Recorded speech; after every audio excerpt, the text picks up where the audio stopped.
नमस्कार, मी संदीप राणे, शहराध्यक्ष मीरा भाईंदर, महाराष्ट्र मनसेना।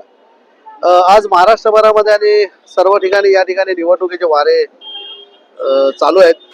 आणि त्याच बघत तुम्ही बघत असाल की या ठिकाणी निवडणूक अधिकारी या ठिकाणी नेमण्यात आलेले आहेत। प्रत्येक विभागाला एक नेमणूक झालेली आहे। त्याचबरोबर वन विंडोची त्यांनी प्रथा चालू केलेली आहे। मी या व्हिडिओच्या माध्यमातून सांगू इच्छितो की वन विंडोची प्रोसेस ही टोटली फेल झालेली आहे। त्यामुळे कार्यकर्ते वारंवार परमिशन मागायला जातात, त्यांना प्रॉपर या ठिकाणी जे ऑफिसर आहेत त्या ठिकाणी त्यांना स्वतःलाच ज्ञान नाही, ते स्वतःच काउन्सिलिंग केलेली नसल्यामुळे या ठिकाणी इकडे जा तिकडे जा, आम्ही परमिशन अजून चालू केलेले नाहीत, आम्ही याच्यासाठी परमिशन देत नाही त्याच्यासाठी परमिशन, असे अनेक त्रुटी आहेत त्याच्यामध्ये। त्यामुळे इलेक्शन कमिशनला मी विनंती करतोय की हे जे तुम्ही जे अधिकारी ठेवलेत काय फक्त खुर्च्या गरम करायला ठेवलेले की काय?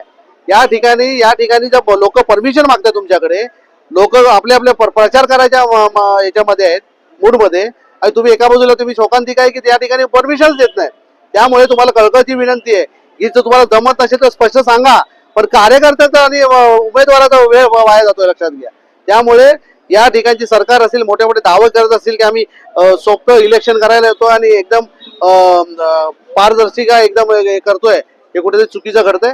त्यामुळे पोलीस स्टेशनमध्ये जा, फायर ब्रिगेडमध्ये जा, ट्रॅफिकमध्ये जा, पोलीस स्टेशनमध्ये स्थानिक पोलीस स्टेशनला विचारलं गेलं तर त्याच्या आमच्या हातात काय नाही, ते आरओच्या हातात आहे। आरओना विचारलं बोलते आम्ही सगळे परमिशन द्यायला सुरुवात केली आहे। त्यामुळे दिशाभूल करण्याचं काम कुठेतरी चालू आहे। त्यामुळे आरओनी आणि निवडणूक अधिकारी जे असतील या ठिकाणी त्यांनी सतर्क राहायला पाहिजे आणि जे कार्यकर्ते आहेत त्यांचा वेळ जाता कामा नये एवढी त्यांची दक्षता घ्यावी। परमिशन जे आहे ते फटाफट त्यांनी जे काय असेल ते परमिशन देण्यात यावं, त्यांची पिळवणूक होता कामा नये, ही प्रामाणिक आमची इच्छा आहे। धन्यवाद। जय हिंद, जय महाराष्ट्र।